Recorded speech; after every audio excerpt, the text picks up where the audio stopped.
तो hello students, आप सभी का स्वागत है हमारी आज की इस नई वीडियो के अंदर। आज हम पढ़ाने वाले हैं क्लास 10th की मैथमेटिक्स का चैप्टर नंबर 1, जो कि है हमारा रियल नंबर।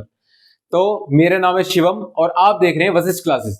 और अगर आप इस चैनल पर नए हैं तो हमारे चैनल को सब्सक्राइब कर लीजिए, लाइक कर दीजिए और साथ ही साथ अपने फ्रेंडों के साथ शेयर कर दीजिए ताकि वो भी इस वीडियो का फायदा ले सके। तो आइए स्टार्ट करते हैं। आज हम पढ़ने वाले हैं, पहला टॉपिक है हमारा प्राइम फैक्टराइजेशन मेथड। किस तरीके से हम प्राइम फैक्टर निकालते हैं नंबर्स के। और उसके अगला हम पढ़ेंगे एलसीएम एंड एचसीएफ, जो आप पहले भी पढ़ के आ चुके हैं और आज भी हम और इसे डिटेल में पढ़ेंगे अच्छे से। अगला हमारा टॉपिक है relation between LCM and HCF. LCM और एचसीएफ यानी least common multiple and highest common factor, इसके बारे में हम पढ़ेंगे और डिटेल में पढ़ेंगे आज हम। और उसके बाद हम पढ़ने वाले हैं प्राइम, कंपोजिट एंड को प्राइम नंबर्स, और साथ ही साथ रेशनल एंड इरेशनल नंबर्स। और सबसे लास्ट में हम एक सबसे इंपॉर्टेंट टॉपिक करने वाले हैं जो आपके बोर्ड पॉइंट ऑफ व्यू से बहुत ही ज्यादा इंपॉर्टेंट है, क्योंकि इससे रिलेटेड एक क्वेश्चन ज्यादातर हर बार 100% आता ही आता है। तो वो है हमारा प्रूफ ऑफ इरेशनलिटी, जिसमें हम इरेशनल प्रूफ करेंगे किसी भी नंबर को। किसी भी नंबर का मतलब in the sense irrational number को प्रूफ करना है कि वो इरेशनल है। आइए स्टार्ट करते हैं हम अपने पहले टॉपिक से। पहला टॉपिक है हमारा प्राइम फैक्टराइजेशन मेथड। इस वाले मेथड में हम कई सारे मेथड के बारे में पढ़ते थे, जैसे फैक्टर ट्री मेथड हो गया, मतलब बहुत सारे मेथड होते थे। हमारा मेन काम इसमें यह होता था कि हमें किसी भी नंबर के प्राइम फैक्टर फाइंड करने होते हैं। कोई सा भी नंबर दे रखा हो, उसके प्राइम फैक्टर निकाल दो आप, वो इसका प्राइम फैक्टराइजेशन मेथड का फॉर्मूला हो जाएगा हमारे लिए। जैसे कि मैं एक एग्जांपल लेके बताता हूं आपको कि मैंने एक नंबर ले लिया 64। अगर मैं इसका प्राइम फैक्टराइजेशन मेथड से इसके प्राइम फैक्टर निकालना चाहूंगा तो यहां पे मैं क्या करूंगा, 2 जा 32 जा, और यहां पे 2 16 जा, 2 8 जा, 2 4 जा एंड 2 2 जा, और लास्ट 2 1 जा। तो यहां पे ये नंबर्स आए तो मैं 64 को लिख दूंगा क्या, 64 equals to 2 into 2 into 2 into 2 into 2 into 2, 6 times. क्योंकि यहां पे भी ये 2 जो है वो कितने बार है हमारा, 6 टाइम्स आ रहा है, इसी वजह से हम इसको 6 टाइम्स लिख देंगे। और ये जितने भी नंबर है वो सारे के सारे प्राइम नंबर होने चाहिए, प्राइम के अलावा कुछ और नहीं होना चाहिए।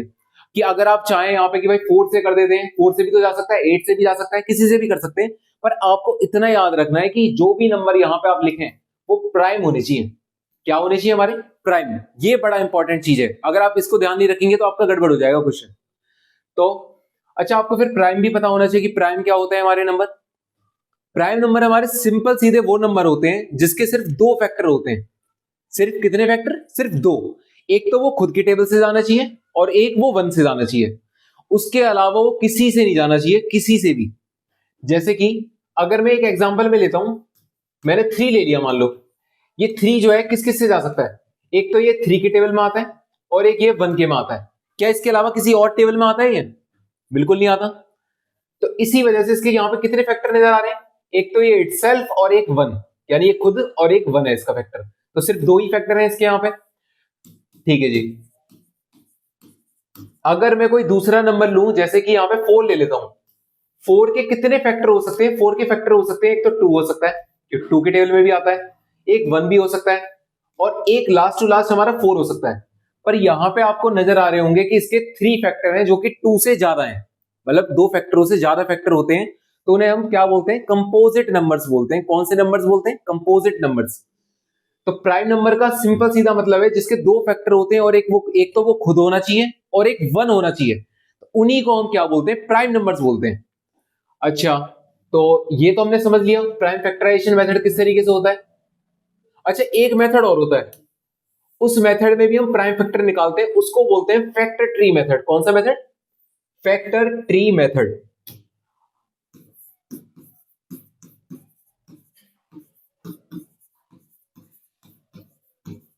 Factor tree method. अच्छा, इसमें भी हम प्राइम फैक्टर निकालते हैं, किस तरीके से निकालते हैं, जैसे मैंने यहां पे ले लिया नंबर 18। कौन सा नंबर, 18 ले लिया जैसे मैंने, तो 18 जो है पहले मैं यहां लिखूंगा स्मॉलेस्ट प्राइम नंबर जिससे ये डिवाइड हो जाए, 2 से हो सकता है। ये कितनी बार में जाएगा, 9 बार में, यानी 2 9 18। अब इसके बाद मुझे देखना है कि इन दोनों नंबरों में से जो राइट वाला नंबर है वो प्राइम है कि कंपोजिट है। अगर प्राइम है तो हमारा काम हो गया यहीं पे। अगर कंपोजिट है तो उसको और 2 पार्ट्स में डिवाइड करना है। अच्छा 9 को कितने पार्ट्स में डिवाइड कर सकते हैं? 2 में, यानी 3 इंटू 3।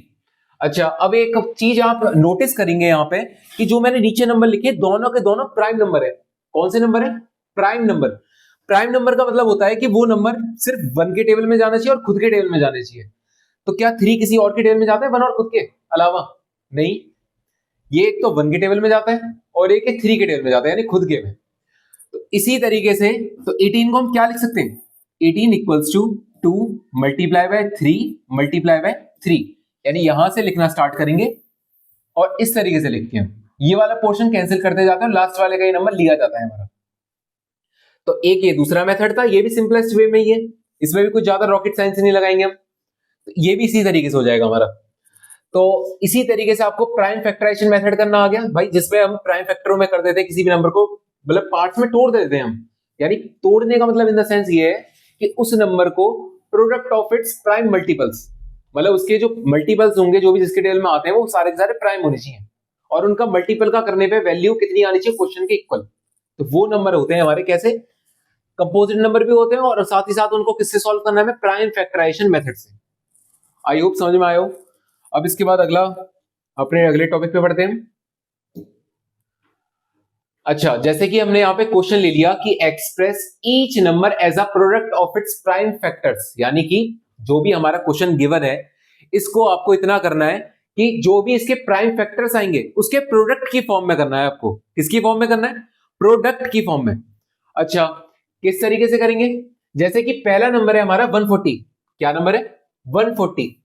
तो 140 को अगर मैं प्राइम फैक्टराइजेशन मेथड से इसके प्राइम फैक्टर निकालने की कोशिश करूंगा मैं, तो ये 2 7 या 14 एंड 0 का 0, अगेन फिर से 2 से कैंसिल हो सकता है, ये कितने टाइम्स? 35 टाइम्स।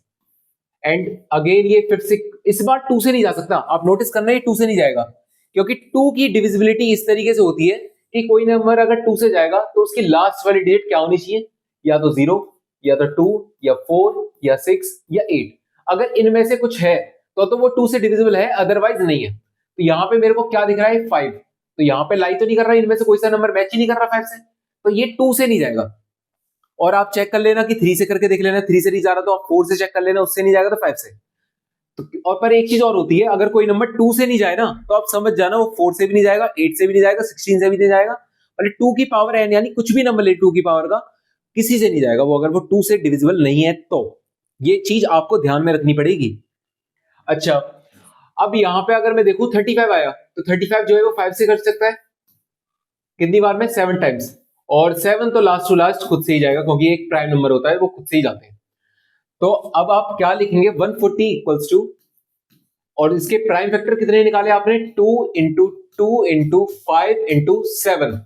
ये सारे के सारे प्राइम फैक्टर हैं इसके, क्योंकि आप कोई सा भी नंबर ले लेना, सारे के सारे प्राइम है, वो खुद के टेबल में आते हैं और 1 के टेबल में आते हैं, उसके अलावा किसी भी टेबल में नहीं आते। आप नोटिस कर सकते हैं ये चीज, बिल्कुल। अच्छा दूसरी चीज, क्या मैंने इसे क्वेश्चन के अकॉर्डिंग लिखा है कि एक्सप्रेस करने के लिए बोला था क्वेश्चन में कि जो भी क्वेश्चन गिवन है उसे एक्सप्रेस करो, यानी इस तरीके से दिखाओ as a product of its prime factor. As a product है यानी मल्टीप्लीकेशन किसका? उनके प्राइम फैक्टर्स का। ये सारे के सारे प्राइम फैक्टर हैं, हमने कर दिया इसे। इसी तरीके से अगर मैं 156, अच्छा ये वाला आप ट्राई कर लेना एक बार, मैं 3825 को करके दिखाता हूं आपको। यहां पर मैं क्या ले लिया? 3825। अच्छा तो 3825 से आपको नजर आ गया होगा कि 2 से डिविजिबल बिल्कुल नहीं है, क्योंकि इसकी लास्ट डिजिट जो है वो 5 है। वो 0 2 4 6 8 होती तो इन 2 से चली जाती, पर यहां पे 5 है तो इसलिए 2 से नहीं जाएगी।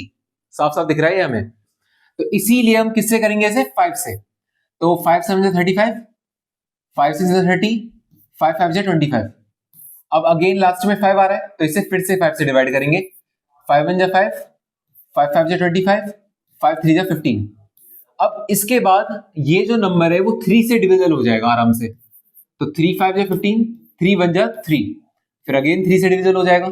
3 1 जा 3, 3 7 जा 21, एंड लास्ट टू लास्ट ये 17 जो है वो 17 से ही जाएगा, क्योंकि ये भी प्राइम नंबर ही होता है। तो इस तरीके से हमने 3825 को भी प्राइम फैक्टर्स में तोड़ दिया, और उसको भी इसी तरीके से लिखेंगे हम यहाँ पे। 3825 equals to 5 multiply by 5 multiply by 3 multiply by 3 multiply by 17। आपकी एक चॉइस और है कि आप 3 को पहले लिखना चाहें, 5 को बाद में लिखना चाहें, आपकी चॉइस है ये। आप बाद में लिख दो, पहले लिख दो, क्योंकि 2 इंटू 3 लिख रहा हो या 3 इंटू 2 लिख रहा हो, रिजल्ट दोनों का सेम ही आना है, उससे फर्क नहीं पड़ेगा यहाँ पे। ठीक है, आई होप आपको ये वाला क्वेश्चन, मतलब ये मेथड भी समझ में आ गया हो और ये वाला क्वेश्चन भी समझ में आ गया हो। तो और ये वाला क्वेश्चन आपको खुद ही ट्राई करना है, इसी तरीके से करना है। बस आपको पहले ये देखना है कि उसके प्राइम फैक्टर क्या हो सकते हैं हमारे, और वो किस किस टेबल से डिविजिबल हो जाएगा आराम से, और ये छोटी वैल्यू आएगी और आराम से हो जाएगा ये वाला हमारा। अच्छा, ये वाला भी फिनिश हो चुका है हमारा। अब अगले क्वेश्चन की तरफ बढ़ते हैं। अच्छा, अगला क्वेश्चन क्या है? अगला है एलसीएम।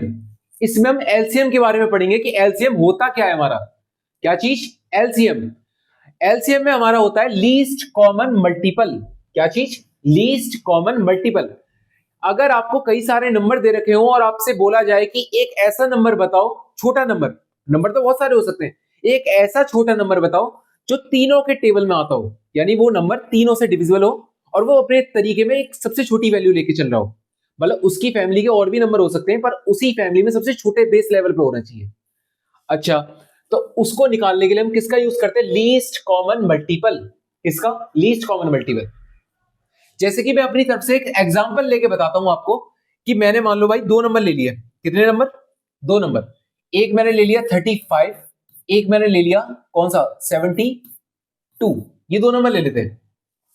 और अगर मेरे से बोला जाए कि इसका एलसीएम निकाल दो, तो आपको सिर्फ इतना करना है कि 35 और 72 को एक साथ लिखना है, फिर चेक करना है कि ये किससे डिविजल हो सकते हैं, और इतना और याद रखना है आपको कि साइड में जो वैल्यू लो वो प्राइम नंबर ही लेना।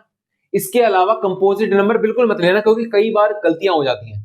कुछ बार सही भी हो जाता है, पर कई ज्यादातर बार ये गलतियां हो जाती हैं इसमें, अगर आप कंपोजिट नंबर लोगे तो हम प्राइम नंबर ही लेंगे। तो मैंने पहले चूज करा 2 को लेना। 2 से 35 तो डिविजिबल नहीं है, उसे सेम लिखा जाएगा, क्योंकि जो भी नंबर डिविजिबल नहीं होता उसे सेम ही लिखा जाता है हमारा यहाँ पे। अच्छा, इसके अगली बार हमारा 72 है। यहाँ पे 72 जो है वो 2 से कट सकता है 36 टाइम्स। कितनी टाइम्स? 36। अगेन ये 36 2 से डिविजिबल है, कितना? 18 बार में। 35 सेम एज इट इज यहाँ पे हमारा, और 2 से 18 हमारा 9 टाइम्स चला जाएगा, और 35 सेम एज इट इज। उसके बाद 3 से जाएगा ये 3 बार में। 35 again same as it is, क्योंकि नहीं जा पा रहा 3 से भी है। इसके बाद फिर से 3 से लेंगे हम इसे, तो 3 से लेने के बाद 35 फिर से नहीं जा रहा, ये 1 टाइम चला गया। अब यानी ये तो बेस पे 1 हो गया। अब इसकी बारी की इसको हमें 1 पे लाना है, कैसे भी करके किसी भी नंबर से डिविजल मतलब डिवाइड करूंगा और इसके फैक्टर ढूंढूंगा जिससे डिवाइड हो सके आराम से। और इतना और याद रखना है मैं कि वो नंबर प्राइम ही होना चाहिए, कंपोजिट बिल्कुल भी नहीं। तो यहां पे मैं लेता हूं 5। 5 7 जा 35, 1 का 1, फिर 7 1 जा 7, 1 का 1। अब एक चीज नोटिस करिए, यहाँ पे बेस में कितना आ गया? 1 और 1 दोनों में। तो आपको तुरंत रुक जाना है, आपका एलसीएम वाला आधा प्रोसीजर हो चुका है। उसके बाद सिर्फ आपको इतना करना है कि लिखना है आपको ये एलसीएम इक्वल्स टू कितना? यहाँ पे नंबर क्या है हमारे? 2 2 2 3 3 5 7। 2 into 2 into 2 into 3 into 5 into 7। आप ये नंबर लिख देंगे और इन सब नंबरों की मल्टीप्लाई करके जो आंसर आएगा वो ही आपका इस क्वेश्चन का एलसीएम हो जाएगा। जैसे कि 5 7 जा 35, 35 2 जा 70, 70 और 3 2 जा 6, 6 2 जा 12, और 12 की मल्टीप्लाई अगर मैं 70 से करूंगा तो 840 इतना आएगा हमारा। तो इसी तरीके से आपने एलसीएम निकालना भी सीख लिया। और अगर मैं एक और एग्जांपल लूं यहाँ पे, जैसे मैंने ले लिया एग्जांपल में 18 और 36, ये भी बढ़िया एग्जांपल है। इसमें अगर मैं इसे एलसीएम वाले मेथड से करूंगा तो आपको एक चीज पता लगेगी कि 2 से डिविजिबल है दोनों के दोनों, तो दोनों के दोनों को ही डिवाइड करके वैल्यू लिखनी पड़ेगी हमें यहाँ पे। जैसे 18 जो है कितने टाइम्स कटेगा? 2 के टेबल में 18 जो है कितने टाइम्स? 9 टाइम्स जाता है, तो 9 लिख दिया हमने यहाँ पे। और 36 जो होता है वो 18 टाइम्स जाएगा। अच्छा, अगेन मैं 2 से करूंगा तो 9 तो नहीं जाएगा, 9 एज इट इज आ जाएगा, और 18 कितने टाइम्स? 9 टाइम्स। और उसके बाद ये हमारे दोनों के दोनों 9 है, तो इसे 3 से करूंगा तो 3 3 जा 9, 3 3 जा 9, और लास्ट टू लास्ट 3 1 जा 3, 3 1 जा 3। तो लास्ट में हमारे बेस लेवल पे 1 और 1 आ गया, और साइड में हमारे नंबर्स जो है वो 2 2 3 3, यानी 2 multiply by 2 multiply by 3 multiply by 3, और इन सबको मल्टीप्लाई करके जो भी आएगा वो क्या आ जाएगा हमारा?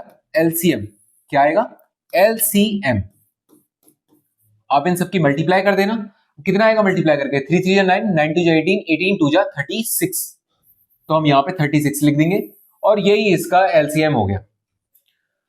ये भी इजी है, कुछ हार्ड नहीं है इसमें, आप पहले भी पढ़ के आ चुके होंगे छोटी क्लासेस में से, और एक बार और रिवीजन हो गया आपका इस चीज का। अब अगले क्वेश्चन की तरफ पढ़ते हैं, अगले टॉपिक की तरफ पढ़ते हैं। अच्छा, अगला टॉपिक है हमारा HCF, यानी कि हाईएस्ट कॉमन फैक्टर। क्या चीज, हाईएस्ट कॉमन फैक्टर। अच्छा, इन दोनों में डिफरेंस इस चीज का होता है, एलसीएम में हमें यह देखना होता है कि जो दो नंबर दिए हैं हमारे, उन दोनों के टेबल में वो एक नंबर आना चाहिए जो दोनों से डिविजिबल हो, और वो सबसे छोटा नंबर होना चाहिए, एलसीएम ये बोलता है हमसे। अच्छा, पर एचसीएफ ये बोलता है कि एक ऐसा नंबर ढूंढना है जिसके टेबल में ये दोनों आने चाहिए। जो क्वेश्चन है हमारा, जो भी हमारा क्वेश्चन है, वो क्वेश्चन उस एक सेम टेबल के आना चाहिए, और वो जो बेस वाला नंबर जिसकी मैं बात कर रहा हूं एचसीएफ जिसे बोलूंगा, वो अपनी वाली वैल्यू में सबसे बड़ा होना चाहिए। मतलब जैसे कि मैं लेता हूं 18 है, कौन सा नंबर लिया हमने, जैसे कि 18 ले लिया मैंने यहां पे। 18 जो है जा तो भाई 2 से भी सकता है, जा तो ये किससे सकता है, और 6 से भी जा सकता है, और हमारा 9 से भी जा सकता है, और लास्ट टू लास्ट हमारा 18 से भी जा सकता है।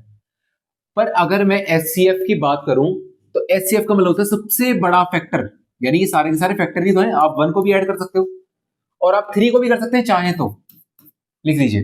पर एचसीएफ का मतलब ये होता है कि जितने भी फैक्टर है उन सब में सबसे बड़ा क्या है यहाँ पे, 18। तो अपनी जितनी फैमिली की जितनी वैल्यूज हैं 18 के लिए फैक्टरों में, तो उसमें सबसे बड़ी जो वैल्यू होगी उसी को मैं एचसीएफ बोल दूंगा। क्या बोल दूंगा, हाईएस्ट फैक्टर। एचसीएफ नहीं, सिर्फ एचएफ यानी हाईएस्ट फैक्टर। और एचसीएफ कब बोलते हैं, जब दो नंबरों के बीच की बात चल रही हो, 2 या 3 या 4 जितने भी नंबर, उन सबके बीच की बात चल रही हो, तो कॉमन की बात स्टार्ट कर देते हैं, उसमें हाईएस्ट कॉमन बोलने लग जाते हैं, और फैक्टर भी। अच्छा, मतलब क्या समझे इसमें, कि एक एग्जांपल लेते हैं इसमें हम। पहले एग्जांपल में जैसे मैंने नंबर ले लिया 12 एंड 18, क्या नंबर लिया मैंने, 12 और 18। इन दोनों का आपसे क्वेश्चन में बोला जाएगा कि find the HCF of 12 and 18, तो आप कैसे निकालेंगे, जैसे आपने अभी एलसीएम करा था उसी से रिलेटेड है एचसीएफ भी। अगेन प्राइम फैक्टराइजेशन मेथड का यूज करेंगे हम यहाँ पे। जैसे 12 लिख लिया हमने यहाँ पे, पर इतना याद रखना है आपको, दोनों को अलग अलग सॉल्व करना है, 12 को अलग और 18 को अलग। पिछली बार एक साथ करा था, इस बार एक साथ नहीं करेंगे, अलग अलग करेंगे, क्योंकि एलसीएम में एक साथ करते हैं और एचसीएफ में अलग अलग। यहाँ पे 18 ले लिया हमने, तो 2 9 जा 18, 3 3 जा 9 और 3 1 जा 3। यहाँ पे भी आपको इस बात का ध्यान रखना है कि साइड में जो नंबर होने चाहिए वो प्राइम ही होने चाहिए। इधर भी यही काम करते हैं, 2 6 जा 12, 2 3 जा 6, 3 1 जा 3। यहाँ पे भी हमने कर दिया, और यहाँ पे भी नोटिस करोगे आप कि मैंने जो नंबर लिए वो सारे के सारे प्राइम ही हैं। ले तो मैं 6 भी सकता था भाई, 6 से 2 बार में चला जाएगा और 2 से 1 बार में चला जाएगा, बहुत आसान। इधर 12 से 12 को एक बार में ही काट दूंगा, मैं कर सकता था। पर मेरे को पता है इस मेथड में इसका बेसिक रूल यही है कि आपको उसी नंबर से डिवाइड करना है, या वही फैक्टर लिखने हैं साइड में जो कि प्राइम नंबर्स हो, यानी कि प्राइम फैक्टर ही लिखने हैं अलग, उसके अलावा कुछ भी नहीं लिखना आपको। अच्छा, जब मैंने इतना कर दिया, उसके बाद मेरा अगला स्टेप है 12 लिखो, अगली लाइन में 18 लिखो, इक्वल्स टू 12 के वैल्यू क्या थी, 2 इंटू 2 इंटू 3, तो उसके सामने लिख देंगे 2 इंटू 2 इंटू 3, और 18 के सामने हम लिखेंगे 2 इंटू 3 इंटू 3, ये लिख दिया हमने यहाँ पे। अच्छा, यहाँ पे आप, अच्छा इसके मतलब समझना, हाईएस्ट का मतलब सबसे बड़ा, कॉमन का मतलब दोनों में सेम होना चाहिए, और फैक्टर का मतलब वो उसके फैक्टर्स, दोनों क्वेश्चनों के फैक्टरों के बारे में, यानी कि यहाँ पे 2 कॉमन आ रहा है, अच्छा, और एक 3 कॉमन आ रहा है, 2 और 3 दोनों कॉमन आ रहे हैं, कुछ और कॉमन आ रहा है क्या, नहीं, ये 2 और 3 कॉमन ही नहीं, क्योंकि ये 2 है और ये 3 है, दोनों की डिफरेंट वैल्यूज है। तो उसके बाद एचसीएफ हमसे ये बोलता है कि आपने जो भी कॉमन लिया है यहाँ पे, तो उनकी मल्टीप्लीकेशन में लिख दो, यानी 2 कॉमन आया 2 लिख दिया, एक 3 कॉमन आया था, एक 3 को लिख दिया। आप ये 2 2 को 2 बार मत लिख दीजिएगा, यहाँ पे 2 बार है पर लिखा एक बार ही जाता है, क्योंकि कॉमन को हम एक मानते हैं, जो भी चीज कॉमन में आ जाती है, सर्कल के अंदर आ जाती है, तो वो मेरे लिए एक सिंगल क्वांटिटी के बराबर होती है। तो यहाँ पे 2 2 है तो एक 2 मानूंगा, यहाँ पे 2 3 है तो उन्हें भी एक 3 मानूंगा मैं, तो 2 3 जो हो जाएगा हमारा 6, कितना 6 हो जाएगा हमारा ये, और HCF इन दोनों का कितना आ गया 6। और आप एक चीज नोटिस करेंगे कि 6 से बड़ा आप कोई सा भी नंबर ढूंढ लेना, यानी वो नंबर जिसके टेबल में 12 भी आता हो और 18 भी आता हो, आपको कोई नहीं मिलेगा। कितनी भी कोशिश कर लेना आप कि भाई 6 से बड़ा कोई नंबर जिसके टेबल में 12 भी आता हो और 18 भी आता हो, कोई होता ही नहीं है। तो इसी तरीके से हमारा एचसीएफ निकालना भी हमने सीख लिया। अच्छा, अब इसके अगले टॉपिक की बात करते हैं। अच्छा, अगला टॉपिक है हमारा relation between HCF and LCM, यानी एलसीएम और एचसीएफ के बीच का रिलेशन, कि इन दोनों में क्या सिमिलरिटी है, या फिर अगर मेरे को एक चीज पता हो दूसरी चीज निकालनी हो और क्वेश्चन गिवन हो तो कैसे निकाल सकता हूं मैं। तो यहां पे जो मैंने एक फॉर्मूला दे रखा है, इस फॉर्मूले का यूज करते हैं। क्या कि HCF of two numbers A and B multiply by LCM of two numbers same numbers A and B is equal to product of two given same numbers, जो भी आपके क्वेश्चन में गिवन होंगे। अच्छा, मतलब जैसे कि अगर मैं बात करता हूं कि मैंने दो नंबर लिए, एक मैंने ले लिया मान लो 6 और एक मैंने ले लिया मान लो 12, एक 6 है और एक है हमारा 12। 6 और 12 के बारे में मेरे को क्या करना है, एक बार प्रूफ करके दिखा देता हूं आपको कि किस तरीके से जो मतलब फॉर्मूला दे रखा है ये मतलब रेगुलर यूज कर सकते हैं कि नहीं कर सकते, मतलब क्वेश्चनों में अप्लाई कर भी सकते हैं कि नहीं कर सकते, कि भाई फालतू में दे दिया हो, क्या पता ऐसे ही पकड़ा दूं मैं आपको और आप मान लें कि हाँ भाई सच होगा, सर ने बोला है। तो एक बार मैं आपको प्रूफ करके दिखा देता हूं क्वेश्चन में लगा के इसे। जैसे अब मैंने अपनी तरफ से वैल्यू ले ली 6 और 12, पहले मैं निकालूंगा एलसीएम। क्या निकालूंगा इसका? एलसीएम। 6 और 12 का अगर मैं एलसीएम लूंगा तो ये क्या हो जाएगा, 2 3 जा 6, 2 6 जा 12, 3 1 जा 3, 3 2 जा 6 एंड 2 1 और 1, ये आ गया। तो एलसीएम की वैल्यू आ गई हमारी कितनी, 2 3 जा 6, 6 2 जा 12, यानी एलसीएम तो आ गया हमारा 12, यानी वो नंबर जो 6 और 12 दोनों के टेबल में आता है और वो अपनी फैमिली का सबसे छोटा होता है, 12 ही है। 12 से कोई छोटा नंबर है ही नहीं जो 6 और 12 दोनों के टेबल में आता हो। सही बात। अगली बात करते हैं हम यहाँ पे एचसीएफ की। किसकी बात करेंगे? एचसीएफ। एचसीएफ किसका निकालना है? 6 का भी निकालना है और 12 का भी, यानी इन दोनों का कॉमन एचसीएफ निकालना है हमें। तो 6 को अलग, मैंने जैसे कि आपको बताया था कि एचसीएफ में अलग अलग डिफरेंट प्राइम फैक्टराइज करते हैं दोनों नंबर्स को हम, और 12 का अलग प्राइम फैक्टराइज करूंगा मैं। तो 2 3 जा 6 और 3 1 जा 3, यहाँ पे सेम 2 6 जा 12, 2 3 जा 6 एंड 3 1 जा 3। और अगर आप एचसीएफ की बात करें तो पहले 6 इक्वल्स टू 6 के फैक्टर क्या है? 6 के फैक्टर है 2 मल्टीप्लाई बाय 3 एंड 12 के फैक्टर है हमारे 2 multiply by 2 multiply by 3। Common है यहाँ पे 2 और एक ये वाला 3, इस वाले 2 की वैल्यू मतलब कॉमन नहीं आया ऊपर। तो यहाँ पे एचसीएफ की वैल्यू आ गई हमारी कितनी, जो हमने कॉमन लिखा है, दो 2 है तो एक 2 लिखूंगा, और यहाँ पे कॉमन में दो 3 है तो एक 3 लूंगा। तो 2 3 जा हमारा हो गया 6। एलसीएम है 12, एचसीएफ है 6। फॉर्मूला क्या कहता है? फॉर्मूला हमसे ये कहता है कि LCM multiply by HCF equals to में क्या, इक्वल्स टू में लिखेंगे हम प्रोडक्ट ऑफ टू नंबर्स, जो भी क्वेश्चन में वैल्यू दी होगी जिसका आपने एलसीएम और एचसीएफ निकाला होगा उन्हें ए और बी मानना है। तो एलसीएम कितना निकाला हमने? 12 निकाला। अच्छा जी, उसके बाद एचसीएफ कितना निकाला हमने? 6। कितना? 6 इक्वल्स टू ए की वैल्यू, ए की वैल्यू का मतलब जो क्वेश्चन में पहली वैल्यू थी 6 थी वो मल्टीप्लाई, और बी का मतलब दूसरी वैल्यू क्या थी? 12। तो 12 6 जा 72 एंड 6 12 जा भी 72, क्या दोनों सेम आ गए? हाँ जी आ गए। तो आप इस फॉर्मूले का यूज करके अगर आपसे क्वेश्चन पूछा जाएगा कि अगर आपको एचसीएफ गिवन है दो नंबर्स का और अगर आपको एलसीएम निकालना है और आपको दोनों नंबर्स गिवन है, तो आप इस फॉर्मूले का यूज करके उसकी वैल्यू निकाल सकते हैं बड़े आराम से। ये पूरा काम नहीं करना पड़ेगा आपको, बस फॉर्मूले में वैल्यू पुट करनी है और आपका सिंपल सीधा आंसर आ जाएगा। ये भी इजी था हमारा।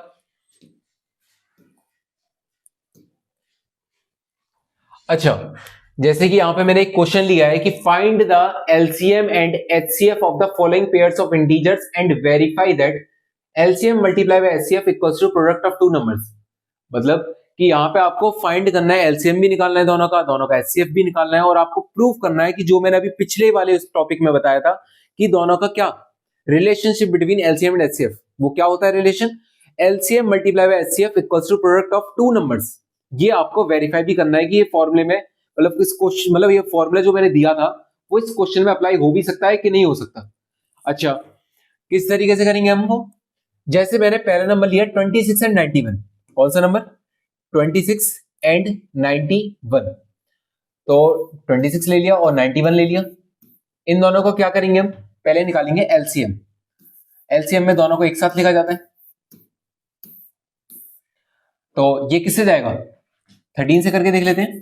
13 भी क्योंकि प्राइम नंबर होता है, 13 टू 26, 13 7 91। अब फिर से 2 से जाएगा, 1 टाइम्स 7 नहीं जाएगा, और 7 खुद से जाएगा। तो यहां पे क्या नंबर आ गए हमारे, एलसीएम की वैल्यू आ गई हमारे इन दोनों नंबर्स की 13 मल्टीप्लाई बाय 2 मल्टीप्लाई बाय 7, ये आ गया। इसके बाद हम इन दोनों का एचसीएफ निकालते हैं भाई। एचसीएफ में आपको याद होगा कि दोनों को अलग अलग लेना है, हमें 26 को अलग और 91 को अलग। जब मैं अलग अलग लूंगा तो ये 13 टाइम्स और ये 13 टाइम्स, 13 से 1 टाइम सॉरी, और यहाँ पे 91 जो है वो 13 से 7 टाइम्स और यहाँ पे 7 से 1 टाइम, इस तरीके से कर दिया। उसके बाद 26 इक्वल्स टू में 26 वाले जो प्राइम नंबर्स यहाँ पे प्राइम फैक्टर लिखे हैं मैंने उनकी वैल्यू लिख दूंगा मल्टीप्लीकेशन लगा के, and 91 equals to 13 multiply by 7। क्या कुछ कॉमन आ रहा है, दोनों में आप नोटिस करना 13 है। आप इस तरीके से भी कॉमन ले सकते हैं, बस क्रॉस वर्ड ले सकते हैं, हॉरिजॉन्टल मतलब हॉरिजॉन्टल सॉरी वर्टिकल ले सकते हैं, स्लैंटली ले सकते हैं, आपकी मर्जी है। बस आपको इतना याद रखना है कि बेस से बेस वाला नहीं होना चाहिए, ऊपर से ऊपर वाला नहीं होना चाहिए, बस आपको ऊपर वाली वैल्यूज के नीचे वाली वैल्यू को कॉमन मल्टीपल देखना है। तो यहाँ पे कॉमन में क्या आ गया 13, तो आप क्या लिख सकते हैं, एचसीएफ की वैल्यू आ गई आपकी यहाँ पे 13। अच्छा, इसके बाद जब एचसीएफ की वैल्यू 13 आ गई और एलसीएम की वैल्यू आप इन सबको मल्टीप्लाई करके निकाल देंगे, तो आपको बस इतना करना है, फॉर्मूले में LCM multiply by HCF equals to A multiply by B. इतना लिखोगे आप एलसीएम के सामने, ये जो आप इन सबकी मल्टीप्लाई करके लिखोगे उसको आप यहां लिख देना मल्टीप्लाई, एचसीएफ की जो वैल्यू निकाली है 13 उसको आप यहां लिख देना इक्वल्स टू ए की वैल्यू यानी कि पहला जो क्वेश्चन का पहली वैल्यू थी 26, अब 26 को यहां लिख देना मल्टीप्लाई, बी की वैल्यू कितनी निकाली थी आपने 91, अब 91 को यहां पे लिख देना।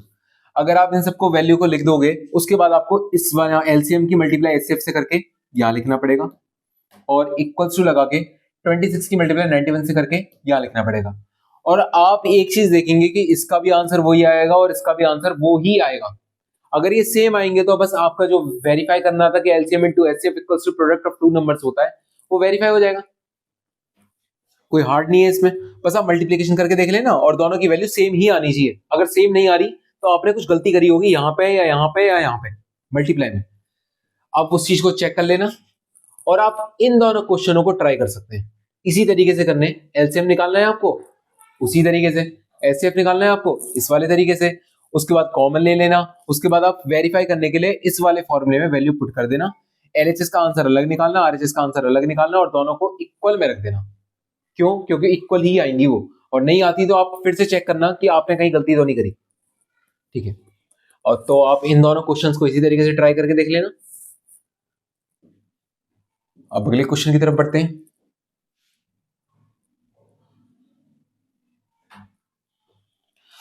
अच्छा, अब अगला क्वेश्चन नहीं है, अगले हमारे टॉपिक में हमारा इस तरीके से है कि हम पढ़ने वाले हैं प्राइम नंबर्स। क्या पढ़ेंगे हम, प्राइम नंबर्स, अगला कंपोजिट नंबर्स और अगला पढ़ेंगे हम को प्राइम नंबर्स। पहले है प्राइम नंबर। प्राइम नंबर मैंने आपको पहली बारी में बताया था कि प्राइम नंबर होते हैं हमारे वो नंबर जिसके सिर्फ 2 फैक्टर्स होते हैं। 2 फैक्टर्स का मतलब ये, एक तो उसका फैक्टर होना चाहिए 1 और एक उसका दूसरा फैक्टर होना चाहिए वो खुद। जैसे आप 2 की बात करें तो 2 के कौन से फैक्टर होते हैं, एक तो होता है 1 और एक होता है 2, उसके अलावा कोई और होता है, नहीं होता। तो इसी तरीके से मैं 2 को प्राइम बोल सकता हूं।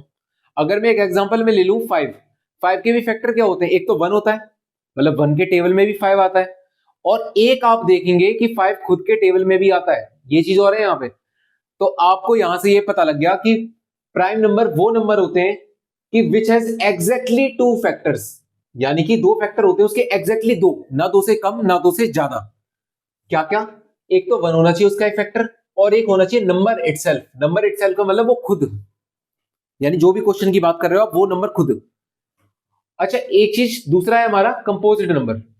कंपोजिट नंबर में यह होता है कि कोई भी नंबर जिसके 2 से ज्यादा फैक्टर होते हैं वो कंपोजिट नंबर कहलाते हैं। मतलब कि अगर वो उसके मैं फैक्टर निकालना चाहूं, प्राइम फैक्टराइजेशन से निकालूं या किसी से भी निकालूं, मैं उसके फैक्टर फाइंड करूं, अगर वो दो से ज्यादा फैक्टर निकल के आ रहे हैं तो प्राइम की काउंटिंग में नहीं आएगा, वो आएगा कंपोजिट की में। उन्हीं नंबर्स को कंपोजिट बोलते हैं जिसके दो से ज्यादा फैक्टर होते हैं हमारे। तो यहां पे मैंने क्या लिख दिया, 4 लिख दिया, 6 लिख दिया, 8 लिख दिया, 9 लिख दिया। मगर यहां पे आप एक चीज नोटिस करना कि मैंने ना तो ऊपर 1 लिखा एग्जाम्पल में, ना मैंने नीचे 1 लिखा। अब 1 लिखने का मतलब ये था कि प्राइम की काउंटिंग में 1 नहीं आता। क्यों? क्योंकि प्राइम बोलता है 2 फैक्टर होने चाहिए और 1 का सिर्फ एक ही फैक्टर होता है, वो खुद, और कोई फैक्टर होता ही नहीं है। कंपोजिट की काउंटिंग में ये आते हैं कि भाई उसके 2 से ज्यादा फैक्टर होने चाहिए, 2 से ज्यादा फैक्टर होते ही नहीं है, उसका बेचारे का एक ही फैक्टर होता है, वो भी खुद है वो। तो इसी तरीके से 1 को हम ना तो प्राइम में लेते, ना हम कंपोजिट में लेते। तो आप ये चीज याद रखना। इसी से अब एक मिलता जुलता टॉपिक क्या है हमारा, को प्राइम नंबर्स। बड़ा इंपॉर्टेंट टॉपिक। को प्राइम नंबर्स हमारे एक तरीके से सेट होता है, 2 नंबर 3 नंबर कितने भी नंबर ले लो, उन्हें को प्राइम में तब बोल सकता हूं जब उनके फैक्टर निकालू तो उनमें कुछ भी कॉमन ना है। कॉमन इन द सेंस ये है कि उनका कॉमन सिर्फ 1 होना चाहिए, उसके अलावा कुछ नहीं होना चाहिए।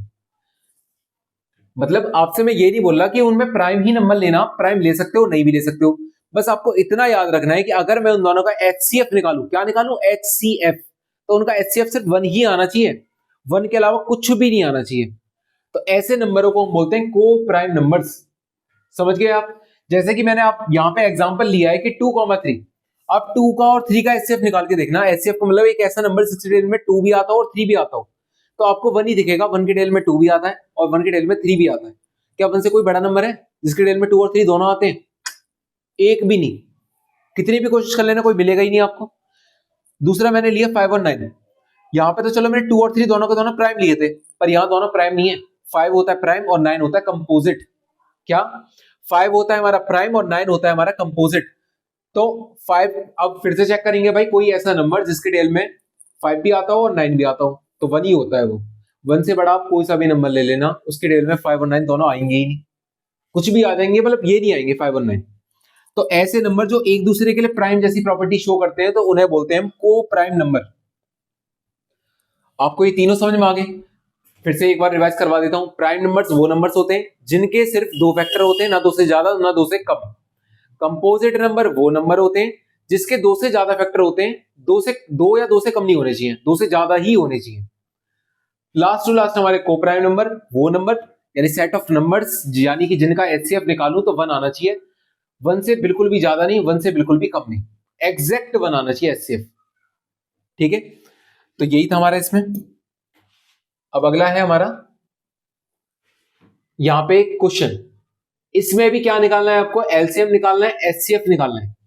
यहां पे पिछली बार हमने एलसीएम एचसीएफ निकाले थे 2 नंबर के बीच के, पर यहां पे आप निकालोगे 3 नंबर के बीच का। जैसे कि यहां पे ये है 12 का निकालना है, 15 का निकालना है और 21 का निकालना है। अच्छा, और दूसरी चीज, इनका निकालने के लिए वही सेम प्रोसीजर का यूज करेंगे हम। क्या था वो? पहले एलसीएम निकालेंगे। क्या निकालेंगे हम? पहले एलसीएम। एलसीएम में मैंने बताया था एक साथ लिखे जाते हैं सारे नंबर्स जितने भी क्वेश्चन में गिवन है। तो 12 लिख दिया मैंने, 15 लिख दिया और मैंने 21 लिख दिया। अच्छा, अगर ये लिख दिया, उसके बाद में क्या करूंगा, एक कोई प्राइम नंबर लूंगा जिसके ये नंबर डिविजिबल हो जाए, इनमें से कोई सा भी, 1 हो, 2 हो, 3 हो के 3 हो जाए, बहुत अच्छी बात, 1 होना चाहिए कम से कम। तो 3 4 जा 12, 3 5 जा 15, 3 7 जा 21। अगेन 2 से 2 2 जा 4, 5 नहीं जाएगा, 5 सेम, 7 भी नहीं जाएगा 2 के डिटेल में, तो 7 भी सेम। जो नंबर नहीं जाता उसे सेम लिखते जाते हैं नीचे तक, ये याद रखना है आपको। फिर से 2 से जाएगा 1 more टाइम्स, ये नहीं जाएगा सेम, ये भी नहीं जाएगा, इसे भी सेम लिख देंगे। यहां पे हम क्या करेंगे, ये तो 1 हो गया। अब मुझे चेक करना है 5 और 7, सॉरी 5 जाना चाहिए और 7 जाना चाहिए, यानी 5 से 5 खुद चला जाएगा, पर 7 नहीं आता 5 के डिटेल में, तो 7 को सेम लिख देंगे। फिर लास्ट में 7 से लिखेंगे हम, 7 से 1 1 1। तो ये सारे के सारे नंबर लास्ट में बेस में क्या बन गए, 1। तो हमारा एलसीएम वाला काम तो पूरा हो गया। और आप एलसीएम की वैल्यू में क्या लिखोगे, LCM equals to 3 multiply by 2 multiply by 2 and multiply by 5 multiply by 7। और इन सबको आप क्या कर देंगे, मल्टीप्लाई कर देंगे, और इससे आपकी वैल्यू आ जाएगी एलसीएम की। जैसे कि क्या, 7 5 जा 35, 35 2 जा 70, और 7 इंटू 6 42 और एक 0, यानी कि 420। अच्छा, एलसीएम की वैल्यू आ गई हमारी। अगला हमें क्या निकालना है, क्वेश्चन में एलसीएम बोला गया है और क्या मांग रहा है वो, एचसीएफ। क्या बोल रहा है, एचसीएफ। तो HCF निकालने के लिए वही आपको पता है कि आपको अलग अलग निकालनी पड़ेंगे इन सबके प्राइम फैक्टर्स। 12 का अलग निकालेंगे, 2 से 6 टाइम्स, 2 से 3 टाइम्स एंड 3 से 1 टाइम्स।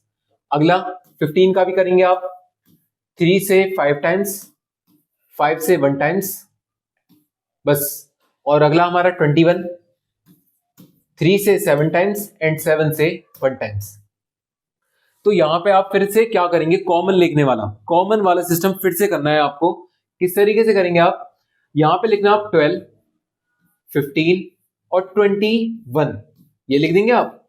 इसके बाद 12 के सामने उसके प्राइम फैक्टर्स क्या है, 2 मल्टीप्लाई बाय 2 मल्टीप्लाई बाय 3।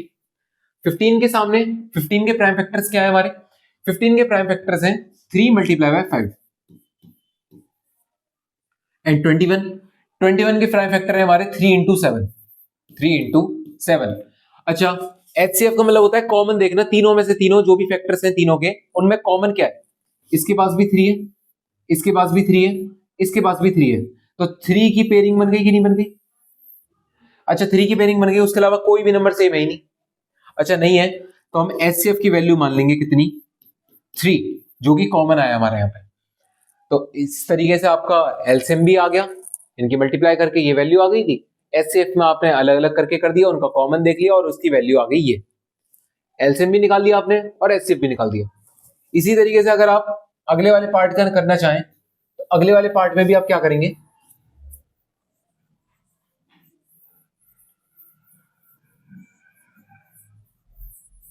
अगले वाले पार्ट में आपका दे रखा है कि 17, 23, 29। तो 17 का, 23 का और 29 का, अब तीनों का क्या निकालेंगे, एलसीएम निकालेंगे। तो अच्छा एक और चीज, ये तीनों के तीनों नंबर प्राइम नंबर्स हैं, आप गौर से देखना कि 17 भी 1 से और खुद से जाता है, 23 भी और 29 भी 1 से और खुद से ही जाता है, उसके अलावा कोई नंबर नहीं मिलेगा इसके डिटेल में ही दोनों आते हैं, या तीनों या कोई सा भी। तो 17 से 17 खुद ही जाएगा वन बार में, 23 नहीं आता तो सेम एज इट इज, 29 भी आता था तो ये भी सेम एज इट इज। 23 से 23 जाएगा वन बार में, ये 1 है ही पहले से, और ये नहीं जाता तो इसे सेम का सेम ही लिख देंगे यहाँ पे। और लास्ट में 29 है हमारा, तो 29 लिख दिया 1,1,1 यहां लिख दिया हमने। आप एलसीएम निकालने के लिए क्या कर देना, इन तीनों की इंटू कर देना, 17 मल्टीप्लाई बाय 23 मल्टीप्लाई बाय 29। आपको इंटू करके ही लिखना है, आप सोचो कि मल्टीप्लाई की फॉर्म में लिख दूं मेरा आंसर आ गया, बिल्कुल नहीं। आपको ये याद रखना है कि इन सब की मल्टीप्लाई करके जो आएगा वो ही लिखोगे आप यहाँ पे, अदरवाइज आधा अधूरा मतलब मार्क्स भी आपको आधे अधूरे ही मिलेंगे, क्योंकि आप आधा अधूरा ही छोड़ेंगे। क्योंकि एलसीएम का मतलब होता है कि वो वैल्यू बताओ जिसकी क्या वैल्यू, यानी वो तीनों के टेबल में आनी चाहिए और सबसे छोटी होनी चाहिए अपनी फैमिली में। फैमिली का मतलब होता है कि वो तीनों के टेबल में आने वाले नंबर्स जितने भी होंगे उन्हें मैं फैमिली बता देता हूं, और उन फैमिली में सबसे जो छोटा नंबर आएगा उसी को एलसीएम बोलते हैं, ठीक है। उसके बाद हम क्या निकालेंगे, HCF। क्या निकालेंगे जी, HCF। कैसे निकालोगे आप, एक आप ले लो 17, उसको भी अलग करेंगे आप, फिर अगला नंबर ले लो आप 15। क्या लोगे, 15 को किस तरीके से करोगे, और 23 को उसी तरीके से करोगे, 29 को। अच्छा सॉरी, ये वाली वैल्यू नहीं लेनी, आपको लेना 17, 23 एंड 29। 17 ले लिया, 29 ले लिया, और यहां पे क्या ले लेते हैं, 23। अच्छा 17 भी खुद से ही जाता है, ये चीज आपको पता होगी, 1 टाइम्स। 23 भी खुद से ही जाता है 1 टाइम्स, 29 भी खुद से ही जाता है 1 टाइम्स। अच्छा तो उसके बाद हमें अगला स्टेप हमारा ये होता है कि 17 इक्वल्स टू 17 के मल्टीपल क्या है, वो 17 खुद है, और इंटू 1 लिख दो। उसके बाद 23 के सामने लिखेंगे 23 के मल्टीपल्स क्या है, 23 के मल्टीपल्स 23 मल्टीप्लाई बाय 1। लास्ट क्या है आपका 29।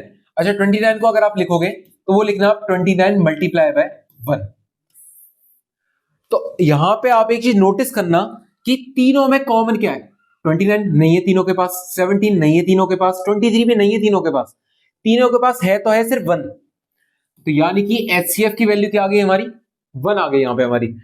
तो यहां पे आप लिख देंगे HCF इक्वल्स टू 1, और एलसीएम निकालने के लिए मैंने आपको बताया था कि इन सारे नंबर्स की मल्टीप्लाई करके आप यहां लिख देना, ये हो जाएगा इस तरीके से। तो आपने फर्स्ट वाला पार्ट करवा दिया, मैंने सेकंड वाला करवा दिया, और थर्ड वाला आप अपने आप ट्राई करके देखना, सेम इसी तरीके से करना, बहुत ही आसान लगेगा आपको। आइए अगले वाले टॉपिक की तरफ बढ़ते हैं। अच्छा, टॉपिक नहीं, अभी मैंने आपको एक एग्जांपल के साथ साथ एक चीज बताई थी जिसमें मैंने बताया था LCM multiply HCF equals to product of two numbers. क्या बताया था? LCM multiply HCF equals to product of two numbers. इसमें क्या होता है हमारा कि जैसे आपको एचसीएफ गिवन है इन दोनों नंबर्स का। क्या गिवन है? एचसीएफ किसका? 306 का और 657 का। कितना दे रखा है एचसीएफ? 9 दे रखा है आपका। तो मैंने फॉर्मूला बताया था LCM multiply by HCF equals to product of two numbers. जो भी आपके नंबर्स गिवन होंगे वो। एलसीएम की वैल्यू पता नहीं, आप एलसीएम ही लिख दीजिए, इनटू एचसीएफ कितना पता है आपको? 9 लिख दिया जी। ए का मतलब होता है पहला नंबर। कितना है हमारा पहला नंबर? 306 मल्टीप्लाई बी यानी कि दूसरा नंबर कितना है आपका? 657। अच्छा, अब कैसे निकालें यहां पे हम? आपको जो भी नंबर निकालना है, मतलब जो भी वैल्यू निकालनी है, उसके अलावा वाले नंबर को दूसरी साइड भेजना है। किस तरीके से भेजोगे आप? मल्टीप्लाई वाला राइट साइड में डिवाइड में जाएगा।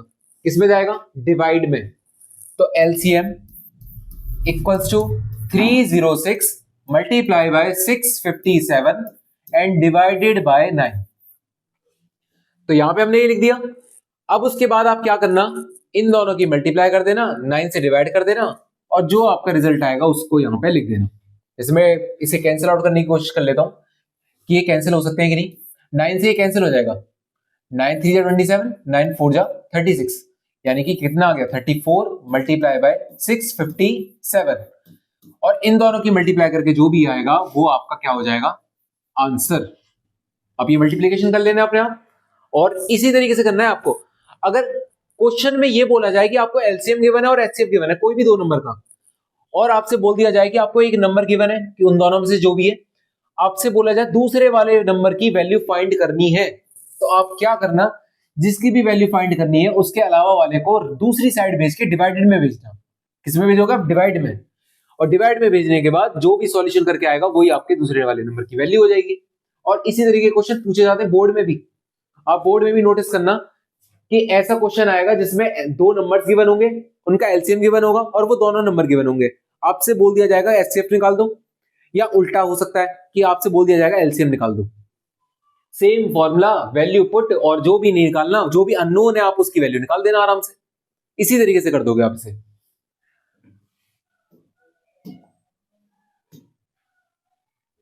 अच्छा, बड़ा ही इंपॉर्टेंट क्वेश्चन है ये वाला। इस क्वेश्चन में आप ये चीज पढ़ोगे कि यहां पे कह रहा है कि चेक वेदर। क्या बोल रहा है? Check whether. कि क्या चेक करना है? कि 6 रेज टू पावर n, यानी 6 की पावर में कोई नंबर है, can end with the digit 0। कि क्या कभी 6 की पावर में मैं कोई नंबर लिख दूंगा, कुछ भी नंबर लिखूंगा, और उसकी जो वैल्यू आएगी उसके लास्ट में 0 होगा कि नहीं होगा। और एक और चीज बताई, for any natural number n, कि जो n है हमारा n, वो एक नेचुरल नंबर होना चाहिए। क्या होना चाहिए? Natural number.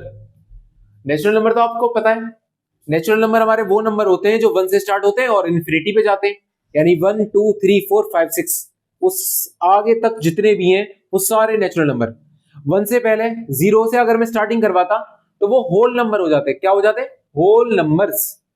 अच्छा, तो यहां पे हमारा क्वेश्चन दे रखा है 6 की पावर n कभी भी क्या एंड करेगा डिजिट 0 से। तो अब आप बात करिए कि 0 से एंड करने का मतलब क्या है। जैसे मैं यहां पे कोई नंबर लिखता हूं 10, जैसे मैं कोई नंबर लिखता हूं 50, जैसे मैं कोई नंबर लिखता हूं 60, ये तीनों नंबर लिख दिए मैंने। 10 को अगर मैं प्राइम फैक्टराइज करके तोड़ूंगा तो 10 के फैक्टर क्या आएंगे? 5 मल्टीप्लाई बाय 2। अच्छा, अब 50 को तोड़ोगे तो 50 के फैक्टर कितने आएंगे? 5 multiply by 5 multiply by 2।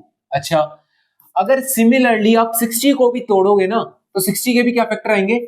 2 multiply by 3 multiply by 5 multiply by 2।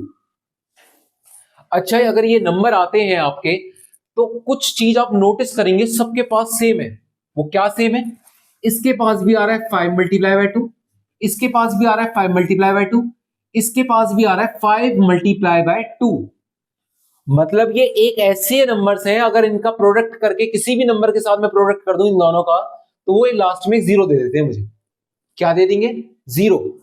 अच्छा, जैसे मैं 100 की बात करता तो 100 के पास कितने 0 हैं? 2 हैं। तो इससे आपको ये पता लगा कि आप 5 into 2 जैसे दो पेयर होनी चाहिए तभी आपके 2 0 आएंगे।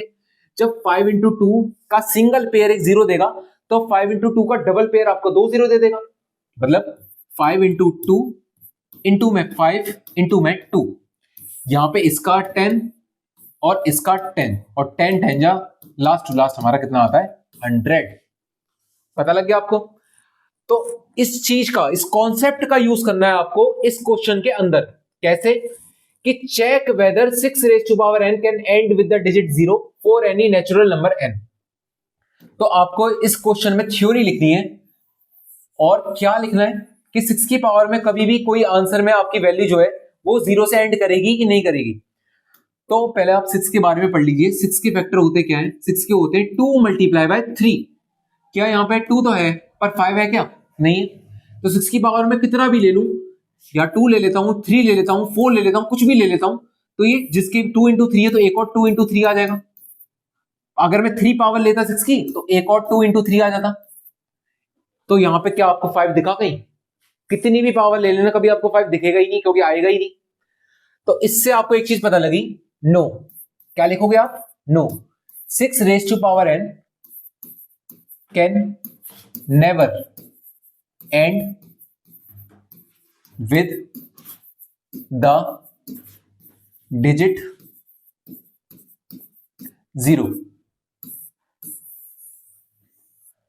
उसके बाद because the factor of 6 are 2 multiply by 3 which does not have 5 into 2 as factor, so we can say that 6 की power n cannot end with the digit 0 for any natural number n। आप इतना लिख देना और आपका काम खत्म। इस क्वेश्चन में बस थ्योरेटिकल क्वेश्चन था और कॉन्सेप्ट आपका इतना ही था कि कोई भी नंबर अगर 0 से एंड करेगा तो उसके पास 2 और 5 तो कंपलसरी होना ही चाहिए। क्या होना चाहिए? 2 इंटू 5 होना ही चाहिए। अगर नहीं है तो वो 5 0 से एंड करेगा ही नहीं। अगर उसके पास 2 और 5 है तो वो 0 से एंड करेगा, और जितनी पावर लगाओगे उतनी बार 0 से एंड करेगा।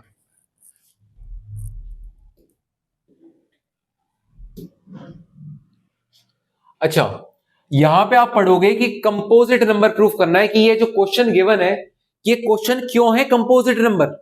क्या आपको बताना है कि क्वेश्चन जो गिवन है ये वैल्यू और ये वैल्यू आर कंपोजिट नंबर, ये एक्सप्लेन करो क्यों है। कंपोजिट नंबर के बारे में आपने पढ़ा था कि कंपोजिट नंबर वो नंबर होते हैं जिनके 2 से ज्यादा फैक्टर होते हैं। 2 से ज्यादा फैक्टर मतलब 2 टेबलों से ज्यादा टेबलों में आने चाहिए वो। जैसे कि मैंने 6 ले लिया तो 6 किसके में आता है? 1 के टेबल में भी आता है, 2 के टेबल में भी आता है, 3 के में भी आता है और 6 खुद के में भी आता है। तो 2 से ज्यादा फैक्टर है कि नहीं? 4 है, 2 से ज्यादा ही है।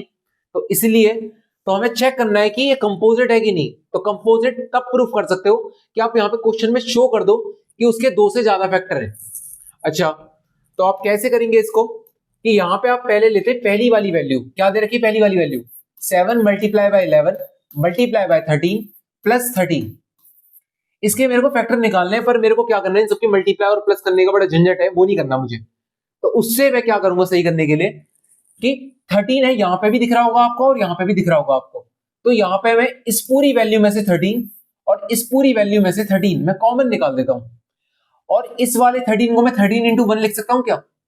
आप बोलेंगे हाँ, क्योंकि 13 इंटू 1 करने पे 13 ही मिलेगा, कुछ वैल्यू में फर्क ही नहीं आएगा यहां पे।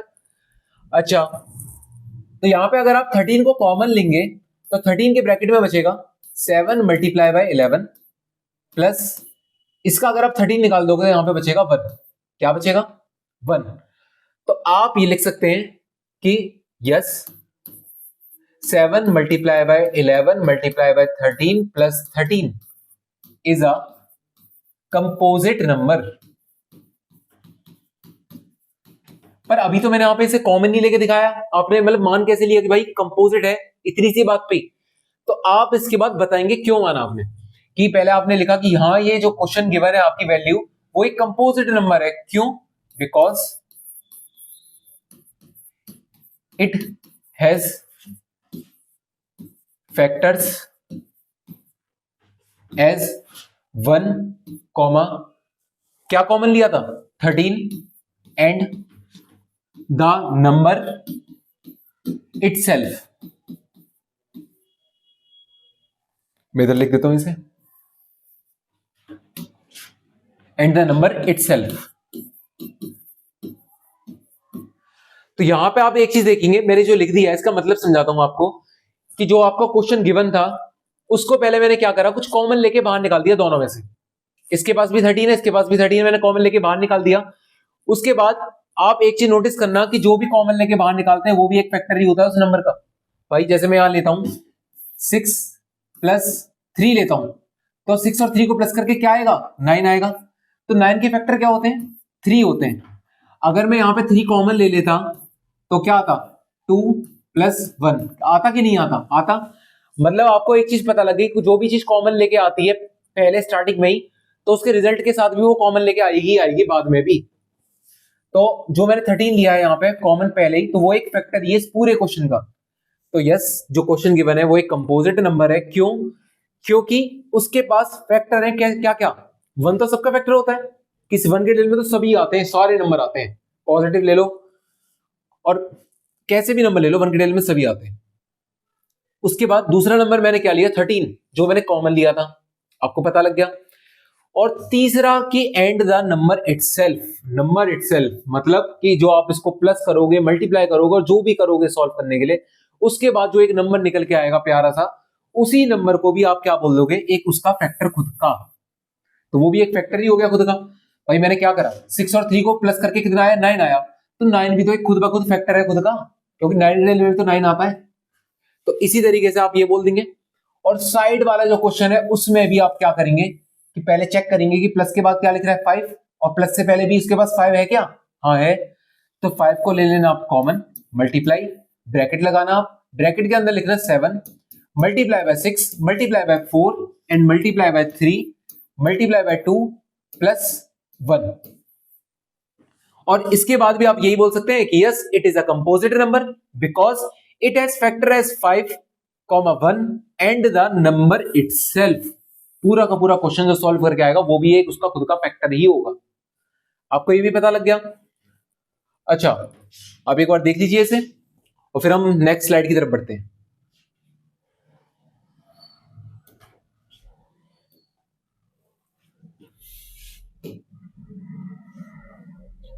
अच्छा, यहां पे ये वाला क्वेश्चन जो है हमारा, यहां पे दे रखा है कि there is a circular around a sports field, Sonia takes 18 minutes to drive 1 round of the field while Ravi takes 12 minutes for the same. Suppose they both start at the same time. अच्छा, आप इसमें इस question को समझिए और ये क्या कह रहा है इस क्वेश्चन में कि there is a circular path around a sports field, यानी कोई एक सर्कुलर पाथ दे रखा है आपका इस क्वेश्चन में। मान लेता हूं ये सर्कुलर पाथ है हमारा। इस सर्कुलर पाथ में हमारा ये है कि सोनिया को 18 मिनट्स लगते हैं कि एक राउंड को कंप्लीट करने में, उसी हिसाब से रवि को 12 मिनट्स लगते हैं। और हमने मान लिया कि दोनों के दोनों अगर वो सेम पोजीशन से स्टार्ट करते हैं, कोई एक पॉइंट मान लेता हूं कि इस वाले पॉइंट से सोनिया भी मूव करना स्टार्ट करी है और हमारा रवि भी इसी पॉइंट से मूव करना स्टार्ट कर रहा है। तो ये बताओ अगर वो सेम टाइम पे स्टार्ट करते हैं घूमना, यहाँ पे सर्कुलर पाथ में मूव करना, तो वो एक दूसरे को कितने टाइम बाद मिल सकते हैं। अच्छा, तो आप किस तरीके से देखेंगे, अगर मैं यहां पे देखूं कि मैंने एक सर्कल बना दिया, इस सर्कल के यहाँ पे 2 लोग हैं, एक तो ये पर्सन है और एक ये पर्सन है, ये दोनों के दोनों चक्कर लगा रहे हैं इस पूरे पाथ का। एक को लगते हैं मान लो 2 मिनट्स, एक को लगते हैं मान लो 3 मिनट्स। तो अब मेरे को चेक करना है कि कितने मिनट बाद दोनों के दोनों एक ही पोजीशन पे आएंगे। कैसे करेंगे, एक बार देखना आपको कि मैं मान लेता हूं जो नीचे वाला इंसान है इसका नाम है ए और जो ऊपर वाला इंसान है उसका नाम है बी। ए को मान लेते हैं 2 मिनट्स लगते हैं इस पाथ को पूरे को कंप्लीट करने के लिए और बी को लगते हैं मान लो 3 मिनट्स। कितने? 3 मिनट्स। तो यानी कि ए को एक चक्कर लगाने में कितने मिनट? 2 मिनट। 2 चक्कर लगाने में 4 मिनट। 3 चक्कर लगाने में 6 मिनट। यानी 6 मिनट बाद ए जो है वो अपनी पोजीशन पे आ जाएगा। यानी कि ए जो है वो एक राउंड पूरा करने में 2 मिनट लगते हैं, तो यानी कि वो 2 मिनट पे आएगा वहीं पे, 4 मिनट में आएगा वो वहीं पे, और सिमिलरली 6 मिनट में आएगा वो उसी पोजीशन में जहां पे वो पहले थे। उसी के बाद अगर बी को मान लो 3 मिनट लगते हैं, कितने मिनट लगते हैं? 3 मिनट्स। तो बी की अगर मैं बात करूं तो बी के हिसाब से पहले उसे 3 मिनट लग रहे हैं, फिर उसके बाद उसे 6 मिनट लगेंगे, 2 राउंड अगर मैं एक साथ मानूं तो, और उसके बाद उसे कितने लगेंगे 9 मिनट्स अगर मैं 3 राउंड्स की बात करूं। तो यहां पे आप एक चीज देखना कि कौन से मिनट पे वो दोनों के दोनों एक ही सेम पोजीशन पे थे। 6 मिनट इसके पास भी है और 6 मिनट इसके पास भी है, ये दोनों कॉमन है कि नहीं है। यहां पे 6 जो कॉमन है वो एक ऐसे नंबर को शो करता है कि उस नंबर पे यानी उस ऐसे टाइम पे वो दोनों के दोनों एक ही पॉइंट पे एक दूसरे से मिल जाएंगे। तो अच्छा, अगर वो एक दूसरे से मिल जाएंगे तो वही हमें फाइंड करना था कि भाई कितने टाइम बाद वो एक दूसरे से मिलेंगे। दूसरी चीज, ये जो 2 जो मैंने लिखा है ना यहाँ पे 6, ये सॉरी 6 जो मैंने बोला है कि दोनों के पास सेम है, ये 6 है क्या दोनों नंबरों का? ये 2 का और 3 का एचसीएफ होता है क्या? 2 का और 3 का मैं एचसीएफ निकालूं यानी वो नंबर जिसके रिजल्ट में 2 भी आता हो 3 भी आता हो वो तो 1 होता है। नहीं, एचसीएफ तो नहीं हुआ ये। अगर एचसीएफ नहीं हुआ ये तो हम दूसरे चीज की बात कर सकते हैं, वो क्या है? एलसीएम। क्या 3 का और 2 का एलसीएम निकालूं तो 6 आएगा? अच्छा देख लेते हैं एक बार, 3 का और 2 का एलसीएम में निकालूं तो 2 बन जा 2, 3 सेम एंड 3 बन जा 3, ये सेम। तो यहां पे हमारे क्या नंबर आ गए? 2 इंटू 3 और वो कितना होता है 6। तो आपको ये चीज पता लग गई कि जो मैंने 6 निकाला है ये इसका एलसीएम आया है। तो आपको कभी भी पता लगाना हो कि भाई कम से कम मिनट्स में वो एक दूसरे के पास वो मिल सके एक ही पोजीशन पे, तो आपको उन नंबर्स का एलसीएम निकालना है। अगर क्वेश्चन में मिनिमम बोला जाए तो आपको एलसीएम करना है, या लीस्ट बोला जाए तो भी एलसीएम करना है, और अगर आपसे मैक्सिमम बोला जाए या हाईएस्ट बोला जाए तो आपको एचसीएफ निकालना है। और इस चीज का यूज वर्ड प्रॉब्लम में करना बहुत ज्यादा यूज है इस चीज का, इन 2 वर्ड्स का। एलसीएम में आपको याद रखना है मिनिमम और लीस्ट, और एचसीएफ में आपको याद रखना है मैक्सिमम और हाईएस्ट, ये 2 वर्ड। तो जैसे कि अब क्वेश्चन पे पढ़ते हैं हम। क्वेश्चन में हमसे कह रहा था कि ये दोनों के दोनों एक दूसरे से कितने टाइम बाद मीट करेंगे। तो दोनों का टाइम पीरियड क्या दे रखा है हमारा? दोनों का टाइम पीरियड हमारा गिवन है कि एक है हमारा 18 मिनट्स में मिलती है और दूसरी जो है एक सेम राउंड को 12 मिनट्स में कंप्लीट करती है। तो अगर मैं दोनों का एलसीएम निकालूं 18 का और 12 का, तो 2 9 जा 18, 2 6 जा 12, 3 3 जा 9, 3 2 जा 6 एंड लास्ट 2 1 जा 2 and 3 same as it is and 3 1 जा 3। यहां पे इसका एलसीएम में अगर हम निकालेंगे तो एलसीएम की वैल्यू कितनी आएगी? हम जानते हैं लास्ट वाले ये साइड वाले जो नंबर्स हैं उन सबका प्रोडक्ट कर दो, 2 इंटू 3 इंटू 2 इंटू 3 यानी 2 इंटू 3 इंटू में 2 इंटू में 3, इन सबका प्रोडक्ट करके क्या आएगा? 2 3 जा 6, 6 2 जा 12 और 12 3 जा 36। कितना आ गया? 36। और ये जो नंबर दे रखे थे हमारे क्वेश्चन में वो मिनट्स पे दे रखे थे। किसमें? मिनट्स में। तो आप क्या लिख देंगे? 36 मिनट्स। अच्छा, तो आपका इसका भी क्वेश्चन का आंसर आ गया। बस आप स्टेटमेंट लिख देना क्वेश्चन के हिसाब से कि the time at which they both meet each other equals to 36 minutes, यानी 36 मिनट बाद वो एक दूसरे से मिलेंगे। कौन कौन? सोनिया और रवि। ये क्वेश्चन भी हो चुका है, आप एक बार देख लीजिए इसे। स्क्रीनशॉट लेना हो तो स्क्रीनशॉट ले लीजिए इसका।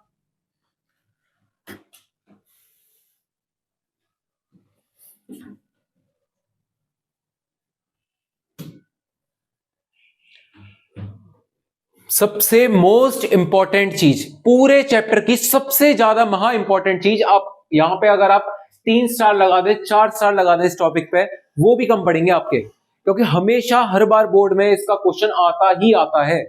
आने का मतलब ये है कि वो मतलब जानबूझ के ही देते हैं बच्चों के लिए क्वेश्चन, कि ताकि बच्चे कम से कम इस वाले पार्ट में तो स्कोर कर ही सकें। वो अगर आप इसमें भी स्कोर नहीं कर पाए तो मतलब फिर तो अलग ही बात है। तो और ज्यादा हार्ड भी नहीं है कॉन्सेप्ट, इसमें कॉन्सेप्ट भी इतना आसान है कि आप भी ये बोलेंगे मतलब बोर्ड वाले इसको देते ही क्यों है जब इतना ही आसान है। तो मैं एक चीज करके बताता हूं आपको इस क्वेश्चन में। उससे पहले एक चीज और मैं करूंगा क्या इस क्वेश्चन में कि पहले मैं बोलता हूं कि भाई मान लो कोई भी चीज मेरे को प्रूफ करनी है, कोई एक ए चीज है हमारी, उसको मेरे को प्रूफ करना है कि भाई ये कोई गुड पर्सन है। क्या प्रूफ करना है? कोई गुड पर्सन है।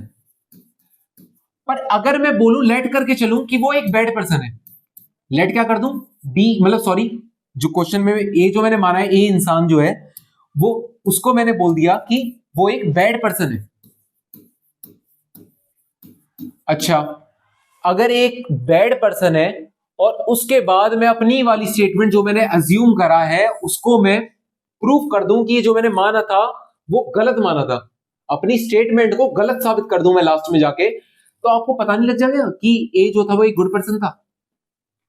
मतलब मुझे क्वेश्चन में बोला गया कि भाई कैसे भी इस इंसान को प्रूफ कर दो कि ये एक गुड पर्सन है, तो आप क्या करेंगे कि पहले मान के चलेंगे कि ये बुरा इंसान था, और बुरे इंसान के बाद आप अपनी स्टेटमेंट को उसकी थोड़ी तारीफ करके कैसे भी करके उसकी सारी तारीफ ला देना आगे, और कह देना कि भाई मैंने जो बोला था वो गलत बोला था, तो अपने आप ही आप ये प्रूव कर देंगे कि वो एक गुड पर्सन था। समझ में आया आपको ये बात? अच्छा, इसके बाद कि उसी चीज का मैं यहां पे भी यूज करूंगा। अब वो कैसे करूंगा आपको अजीब लग रहा होगा कि क्या कर रहे हैं, मतलब कैसे करेंगे इस चीज को। अच्छा देखना आप यहां पे कि पहले इस क्वेश्चन में बोल रहा है कि prove that root 5 is irrational, मतलब रूट 5 को इरेशनल दिखाना है। अब जानते हैं भाई रूट 5 की वैल्यू 2.23 एंड सो ऑन आगे तक एक इरेशनल वैल्यू होती है, मतलब उसकी डेसिमल एक्सपेंशन होता है non terminating and non recurring. Recurring बोल दो या नॉन रिपीटिंग बोल दो, मतलब मर्जी आपकी, रिकरिंग रिपीटिंग एक ही होता है। अच्छा, तो पहले आप क्या करेंगे, let us assume that root 5 is a rational number. मतलब आप समझ रहे हैं एक चीज, रूट 5 को इरेशनल प्रूफ करना है, पर मैं मान के क्या चल रहा हूं, रेशनल, उसका अपोजिट मान के चल रहा हूं। और आप अब इस चीज से समझ गए होंगे कि मतलब सर ने जो भी यहां पे लिखा है उसको लास्ट में बस डिसअप्रूव कर देंगे, यानी कि उसे फॉल्स प्रूफ कर देंगे, तो अपने आप ये क्वेश्चन इरेशनल बन जाएगा, साफ सीधा। अच्छा कैसे, कि रूट 5 को मैंने एक रेशनल नंबर माना। अच्छा, तो रेशनल नंबर जो होते हैं वो कुछ पी वाई क्यू की फॉर्म में होते हैं, तो मैं मान लेता हूं ए अपॉन बी की फॉर्म में है। कौन सी फॉर्म, ए अपॉन बी। अब ये ए और बी क्या है, where A and B are coprime. क्या है, को प्राइम। अच्छा, ए और बी हमारे को प्राइम है, तो को प्राइम का मैंने आपको इतना सीधा मतलब बताया था कि को प्राइम वो नंबर्स होते हैं जिनका एचसीएफ करने पे 1 आना चाहिए, 1 के अलावा कुछ भी नहीं आना चाहिए। यानी 1 के अलावा याद रखना, एचसीएफ अगर कॉमन देखूं मैं, दोनों के दोनों फैक्टर देखूं दोनों में कॉमन, तो 1 के अलावा कुछ भी कॉमन नहीं होने चाहिए। ए प्राइम हो या ना हो, बी प्राइम हो या ना हो, उससे मतलब नहीं, बस कॉमन देखूंगा, कॉमन फैक्टर अगर 1 है, सिर्फ 1 है, तो वो को प्राइम है, अदरवाइज नहीं है। अच्छा, तो मैंने root 5 equal to A by B मान लिया, अच्छी बात। उसके बाद मैं क्या करूंगा, ये जो डिवाइडेड वाला बी है उसको मैं इधर मल्टीप्लाई में भेज दूंगा, तो ये हो गया हमारा रूट 5 बी इक्वल्स टू में ए। अच्छा, ये चीज हो गई हमारी। उसके बाद इसको मैं फर्स्ट इक्वेशन बोल दूंगा। आप इक्वेशन का मतलब जानते हैं, यानी इक्वेशन का मतलब होता है एक ऐसी लाइन या कोई स्टेटमेंट जिसका यूज आपको बाद में पड़ जाए, वो इक्वेशन बोल देते हैं। जिसका कभी भी बाद में यूज पड़ जाता है उसे इक्वेशन नाम दे देते हैं हम। उसके बाद अब मैं यहां पे क्या करूंगा, यहां पे स्क्वायरिंग बोथ साइड करूंगा। क्या करूंगा, स्क्वायरिंग बोथ साइड। अगर आप यहां पे स्क्वायरिंग बोथ साइड करेंगे तो आप एक चीज नोटिस करना कि लेफ्ट वाली जो भी टर्म दे रखी है हमारी रूट 5 बी, उसका स्क्वायर हो जाएगा, इक्वल्स टू में जो राइट साइड में ए दे रखा है उसका भी स्क्वायर हो जाएगा यहाँ पे। तो रूट 5 बी का स्क्वायर होता है हमारा, रूट 5 का होता है 5 और बी का स्क्वायर होता है बी स्क्वायर, और इक्वल्स टू में क्या होता है, ए का स्क्वायर। इतना हमने लिख दिया भाई, 5 B square equals to A square, यानी कि ए स्क्वायर जो है वो 5 से डिविजिबल है, यानी कि कोई ए नंबर था उसका स्क्वायर जो है वो किससे डिविजिबल हो रहा है, 5 से। किस तरीके से, आपको यहां से पता लग जाएगा कि ए स्क्वायर अपॉन में मैं 5 तो लिख सकता हूं इसे, यानी ए स्क्वायर किससे डिविजिबल है, 5 से। बी भी तो एक नंबर ही था, तो यानी डिवाइड करके एक नंबर ही निकलने वाला है, और नॉर्मल नंबर इंटीजर्स में ही आएगा कोई नंबर पॉजिटिव में। तो हमें पता लग गया कि भाई जो है ए जो है एक कोई नंबर ही है, और ए स्क्वायर को अगर मैं 5 से डिवाइड भी कर दूंगा तो भी एक नंबर ही निकल के आएगा, एक परफेक्ट नंबर। तो यहां पे आप क्या करेंगे, इसके बाद आप इतना लिख लेंगे, तो एक स्टेटमेंट ऐड ऑन करेंगे आप इसके बाद। क्या स्टेटमेंट है, वो स्टेटमेंट है here A square is divisible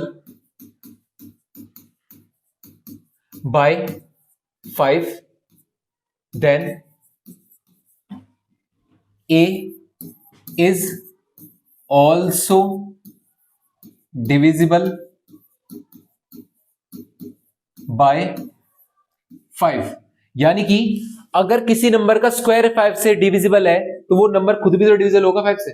भाई अगर मैं 5 का स्क्वायर ले लेता हूं, मान लो 5 का स्क्वायर अगर मैं बोलता हूं कि भाई वो 5 से डिविजिबल है, तो आप इतना बोल देंगे मेरे से कि भाई अगर 5 का स्क्वायर 5 से डिविजिबल है तो वो खुद 5 भी 5 से डिविजिबल हो सकता है। क्या यही तो बोलेंगे आप कि अगर कोई किसी नंबर का स्क्वायर अगर 5 से डिविजिबल है तो वो खुद नंबर भी 5 से डिविजिबल होगा ही होगा, क्योंकि उसके पास 5 आ रहा है ऐसे कॉमन फैक्टर में। अच्छा, तो इसके बाद अब आपको लेट करना है, फिर से क्या करना है आपको, लेट कि let a equals to 5 times c, यानी कोई a नंबर है, वो जो a मैंने माना था क्वेश्चन में कि वो जो है कोई c नंबर का 5 टाइम्स है, यानी a जो नंबर है वो c की जो वैल्यू होगी उसका 5 टाइम्स है, और इसको मैं पुट कर दूंगा, put in equation number first, जो मैंने फर्स्ट इक्वेशन मानी थी उसमें मैं इसे पुट कर दूंगा, क्योंकि मैंने बताया था कि भाई इक्वेशन वो होती है जिसका यूज आपको बाद में पड़ जाए।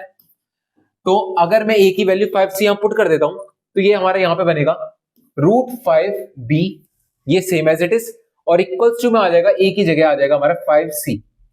फिर उसके बाद आप सेम स्टेटमेंट लिखेंगे ऑन स्क्वायरिंग बोथ साइड,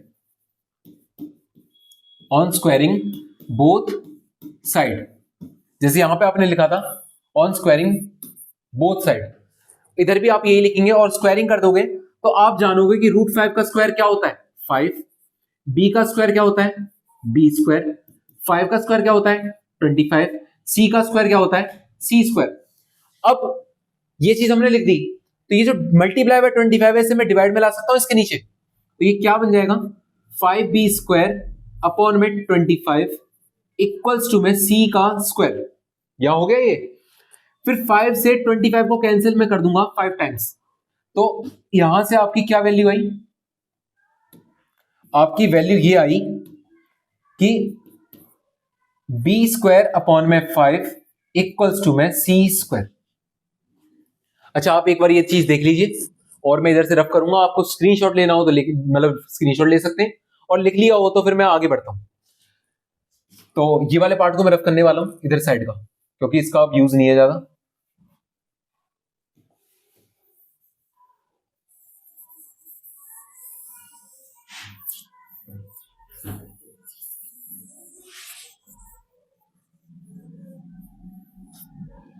अच्छा, अब आप ये देखना कि b स्क्वायर जो है वो किससे डिवाइड हो रहा है 5 से, यानी कि now b square is divisible by 5, then b is also divisible by 5, यानी कि अब यहां पे b स्क्वायर जो है वो 5 से डिविजिबल हो रहा है, तो आप ये बोल सकते हैं कि b भी 5 से डिविजिबल होगा, साफ सीधी बात। पर अब इससे फायदा क्या आपने यहां पे ले लिया, चलो भाई यहां पे ये भी बता दिया कि 20 5 से डिवाइड हो रहा है, और पहले आपने बता दिया था कि a जो है वो किससे डिवाइड हो रहा है 5 से, सॉरी यहां पे a जो है किससे डिवाइड हो रहा है 5 से, यहां पे a का स्क्वायर था।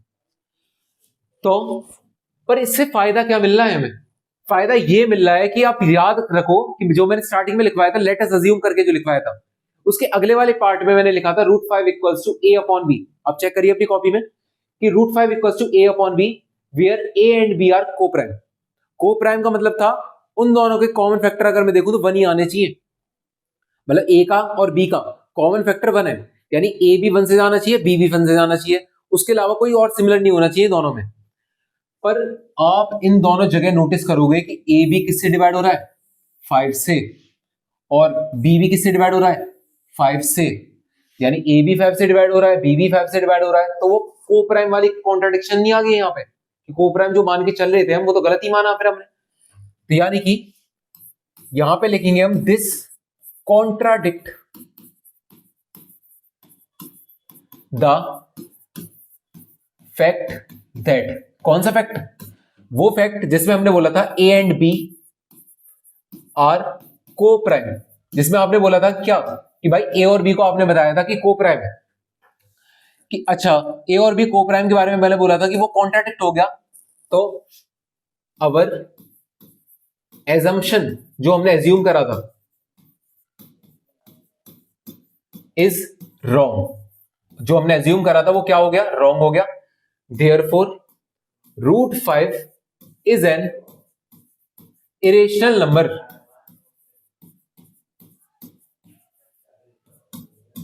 यानी रूट 5 क्या हो गया हमारा, एक इरेशनल नंबर हो गया यहां पे। ये रूट 5 वाला क्वेश्चन इतना इंपॉर्टेंट है, इतनी बार आ चुका है ये क्वेश्चन, बहुत बार।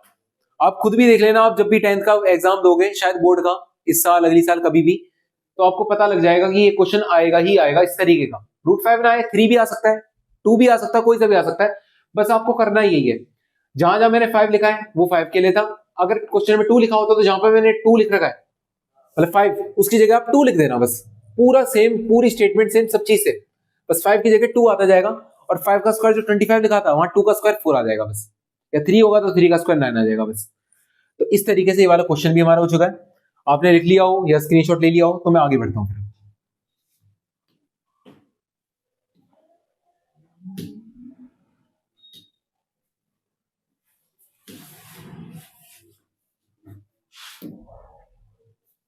अच्छा, हमारे नेक्स्ट क्वेश्चन है कि प्रूव करना है कि 3 + 2 root 5 is an irrational number.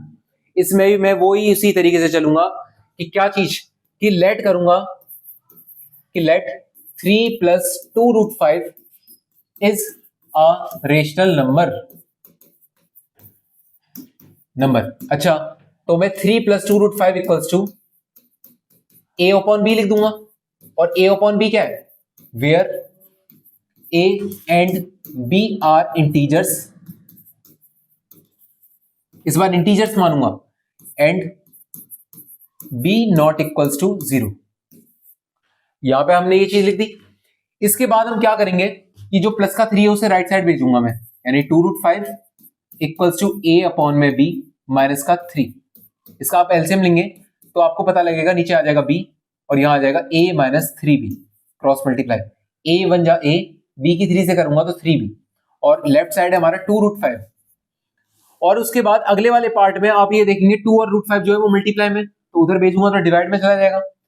तो रूट 5 की वैल्यू आ गई हमारी a माइनस 3b अपॉन में 2b। अच्छा, ये चीज होने के बाद आपको पिछले वाले क्वेश्चन में ज्यादा करना पड़ा था, पर इस बार क्वेश्चन में ज्यादा नहीं करना। क्या, क्योंकि रूट 5 को मैं पहले ही बता चुका था इरेशनल होता है। तो यहां पे आप एक चीज नोटिस करेंगे कि a माइनस 3b, यानी कोई इंटीजर में से कोई इंटीजर को माइनस करूंगा तो कुछ इंटीजर ही निकल के आएगा, और किसी इंटीजर की किसी नंबर से मल्टीप्लाई करूंगा तो भी एक इंटीजर ही निकल के आएगा। तो इंटीजर अपॉन इंटीजर कोई इंटीजर ही होगा, और वो एक रेशनल नंबर मान सकते हैं। पर अभी हमने देखा था कि रूट 5 एक इरेशनल होता है। रूट 5 एक रेशनल ही तो पढ़ा था अभी, हमने प्रूव ही करा था इस चीज का। पर यहां पे ये कुछ पी बाई क्यू की फॉर्म बन गई, ये कुछ p है, ये कुछ q है, p बाई क्यू बन रहा है। तो यानी कि हम यहां क्या लिखेंगे, this contradict the fact that a and b, sorry ये गलत लिखा मैंने, this contradict the fact that, क्या चीज, कौन सा कॉन्ट्राडिक्ट हो रहा है, जो मैंने रूट 5 माना था, root 5 is an irrational number. मतलब जो हम मान के चलते हैं कि भाई रूट 5 एक इरेशनल होता है, पर यहां पे आप देखेंगे तो रूट 5 जो है वो इरेशनल नहीं दिख रहा, क्योंकि p बाई क्यू की फॉर्म में आ रहा है। तो इसी बात का ये अपोज कर रहा है, तो हम ये बोल सकते हैं ये कॉन्ट्राडिक्ट कर रहा है, यानी ये अपोज कर रहा है मेरी बात का जो मैंने मान रखा है। देयरफॉर 3 प्लस, सॉरी इससे पहले आप एक चीज और लिख लेना, क्या चीज, अवर एजम्पशन इज रॉन्ग। क्या लिखोगे आप, अवर एजम्पशन इज रॉन्ग। अच्छा, इतना लिखने के बाद आपको बस लास्ट में लिख लेना है, देयरफॉर 3 + 2 रूट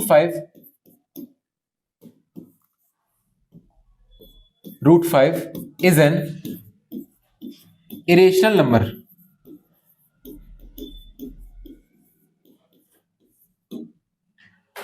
ये और इजी क्वेश्चन है, क्योंकि हम रूट 5 को पहले ही दिखा चुके थे, तो इसलिए आसान पड़ गया ये वाला हमारा। आप इसका स्क्रीनशॉट ले लीजिए, फिर अगले क्वेश्चन की तरफ बढ़ते हैं।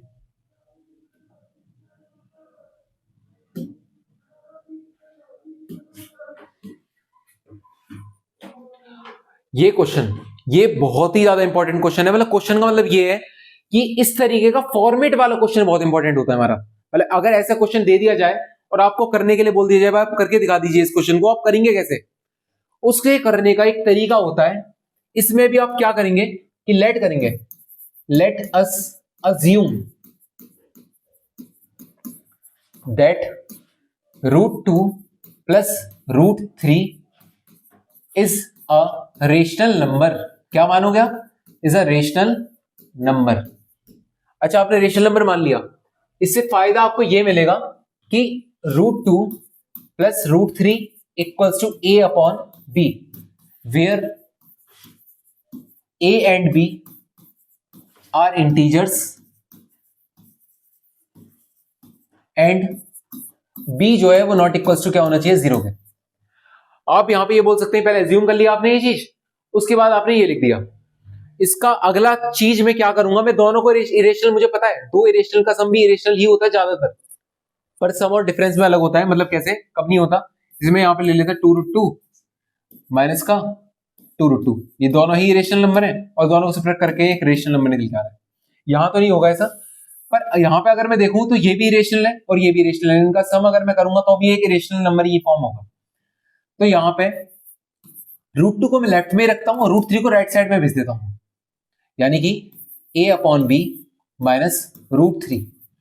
अगला स्टेप होता है हमारा ऑन स्क्वायरिंग बोथ साइड। क्या करेंगे? On squaring both side. जब हम स्क्वायरिंग बोथ साइड करेंगे तो √2 का square equals to a upon b minus √3 का पूरे का होल स्क्वायर। अच्छा, कैसा होगा ये? √2 का स्क्वायर तो हो गया हमारा 2 इक्वल्स टू ब्रैकेट। अब यहां पे पहले मैं एलसीएम ले लेता हूं, तब स्क्वायरिंग करूंगा इसकी। तो स्क्वायरिंग करके मतलब पहले एलसीएम लेके क्या आएगा? a माइनस √3b अपॉन में b का स्क्वायर। और ये क्या वैल्यू आएगी इसकी? a माइनस b का होल स्क्वायर क्या होता है हमारा? a square plus b square minus 2ab, यानी a square plus 3b square minus 2√3ab। यहां पे हमने ये लिख दिया, मतलब इस तरीके से फॉर्म हो गया। a का स्क्वायर प्लस अगली वाली टर्म जो है उसका स्क्वायर माइनस 2√3ab, और अपॉन में क्या चल रहा है हमारा? b का स्क्वायर। अच्छा, और इधर की साइड हमारा 2 है। अब मैं क्या करूंगा, इस b स्क्वायर वाली टर्म को इधर भेज दूंगा, डिवाइड से मल्टीप्लाई में, तो ये हो जाएगा 2b स्क्वायर। और इक्वल्स टू में क्या चल रहा है हमारा? a square plus 3b square minus 2√3ab। अच्छा ठीक है। अब इसके बाद ये जो प्लस वाली स्टेटमेंट है, जो भी टर्म्स हैं इनको लेफ्ट में लेके आऊंगा, तो 2b square minus a square minus 3b square, और अपॉन में क्या लिख दूंगा मैं? अपॉन में ये एक तो 2 आ जाएगा और एक a भी आ जाएगा, यानी 2ab, और इक्वल्स टू में आएगा हमारा माइनस का √3। आप एक चीज देखेंगे, ये लेफ्ट में मैंने यही लिख रखा है यहाँ पे, और प्लस का a स्क्वायर इधर आके माइनस का, ये भी प्लस का इधर आके माइनस का, और ये 2 जो है और a भी जो है वो डिवाइड में मैंने भेज दिया यहाँ पे। सही बात है।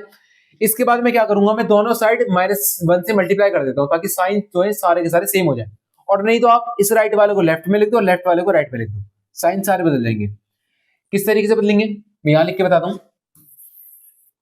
यहां पे आप देखिएगा कि ये √3 जो है माइनस का इधर आके लेफ्ट में प्लस का हो जाएगा, यानी प्लस का √3 equals to a square plus 3b square minus 2b square upon में कितना? 2ab। तो 3b स्क्वायर में से 2b स्क्वायर जाएंगे तो एक b स्क्वायर बचेगा हमारा, ये तो हमें पता है जी। और उसके बाद क्या फायदा मिलेगा कि a square plus b square upon में 2ab इक्वल्स टू √3। अच्छा, ये वाली जब चीज फॉर्म हो जाएगी हमारी, ये चीज जब फॉर्म हो जाए उसके बाद आपको नजर आएगा कि a का स्क्वायर और b का स्क्वायर का सम भी एक रेशनल ही है, और नीचे 2ab मल्टीप्लाई करूंगा तो भी वो रेशनल ही है। तो रेशनल अपॉन रेशनल वो भी रेशनल, अगर इरेशनल अपॉन इरेशनल भी लेते तो भी रेशनल ही मानते हैं हम ज्यादातर फॉर्मूले के बेसिस पे। तो यहां पे आपको पता लग जाएगा कि √3 equals to a square plus b square upon 2ab। पर मैंने जो बोला irrational upon irrational equals to rational, वो हर बार नहीं होता, कभी कभार होता है। अच्छा, उसके बाद हम क्या करेंगे कि ये जब मैंने लिख दिया तो हम लिख देंगे कि ये जो है p की फॉर्म में और ये जो है q की फॉर्म में। पर √3 जो है वो तो एक इरेशनल होता है भाई, वो पी बाई क्यू की फॉर्म में तो हो ही नहीं सकता कभी भी।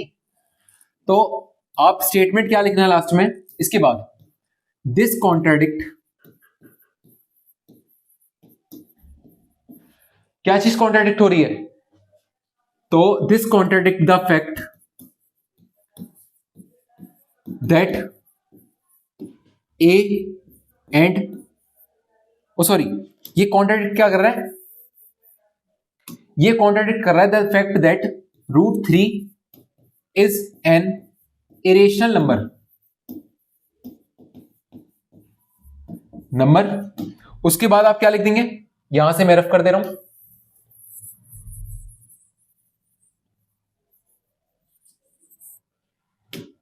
जब ये लिख देंगे उसके अगली लाइन में आप क्या लिखना, अवर एजम्पशन इज रॉन्ग,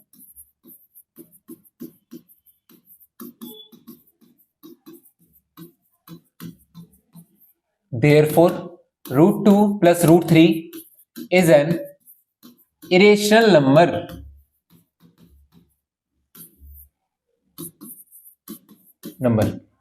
तो ये क्वेश्चन भी हमारा फिनिश हो चुका है। तो हमारे इस चैप्टर में इतना ही था। आई होप आपको समझ में आया हो जो भी मैंने चैप्टर में पढ़ाया है, और आप हमारे साथ जुड़े रहिए हमारे चैनल पे, वशिष्ठ क्लासेस हमारे चैनल का नाम, और आपको हमारी वीडियो पे लाइक, सब्सक्राइब एंड शेयर कर दीजिए हमारी वीडियो को। Thank you.